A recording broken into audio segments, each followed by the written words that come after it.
Hi everyone, in today's video we're going to look at deload weeks and why you might want to include one in your training and also how to go about it. Now personally I don't recommend deload weeks a lot of the time, but it does depend on context. If you're going to make some pains in the middle of training, then a deload week can be absolutely fantastic way to manage that risk and still keep you being productive. Deload weeks can also be really useful if you're having a big peak week. Essentially maybe tapering into a race that you're coming up from or or the one you've just done midway through training. Now, one of the problems with deload weeks is that you generally require this big effort the week before, even 2 weeks beforehand, which can be where risks can come in. These big weeks can pose a risk of injury, but also just mentally stressing you out because you've got more runs to fit in, you've got higher intensity that leaves you tired, meaning you maybe fall behind with work or family commitments. It can be a whole deal that can really be quite uncomfortable and really unpleasant. Isn't always the case. So if you're someone who's very in control of your lifestyle, you have everything sewn up, then great. You can do a big peak week, do a good day deload after that, absolutely fine.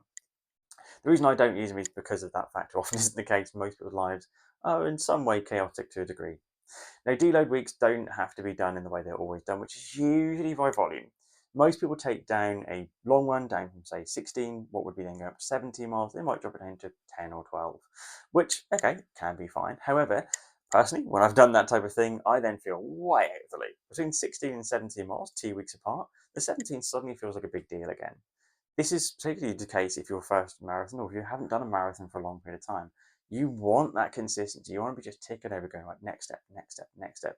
You don't want to be giving yourself a chance to have mind games and kind of messing these things up for yourself.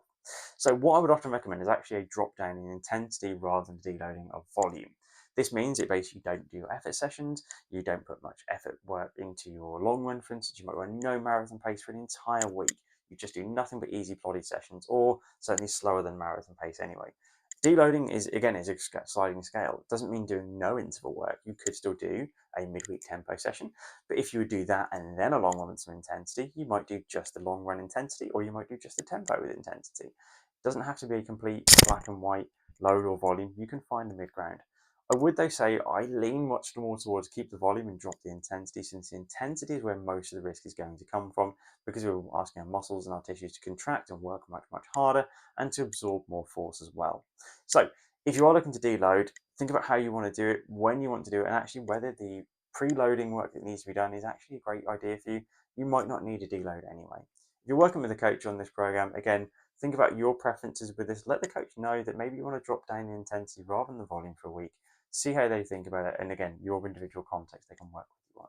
I'm going to be doing this fairly soon and be deloading intensity for a week, but keeping up that mileage, because I'm going through a bit of a weight loss period right now in my marathon training, and I'm also building up from a previous injury a few months back. So I want to be getting the volume, building the confidence I can run long, that everything's going to physically hold up. But I want to take out the intensity, the impact, because that's where the risk is for my body in particular. I have a few quirks, but all part of the parcel. And again, it's something that will apply for a lot of runners in some way. There'll be a weakness somewhere, weak point in their body where they have a higher risk of injury. So deloading the volume is not necessarily going to make much difference to that, but certainly deloading the intensity could be fantastic. Heart rate's still up for long periods of time, but the body's not being overly stressed muscle system wise. So if you're looking at deload, there's some tips. Crack on with it. Have a great rest of your training block.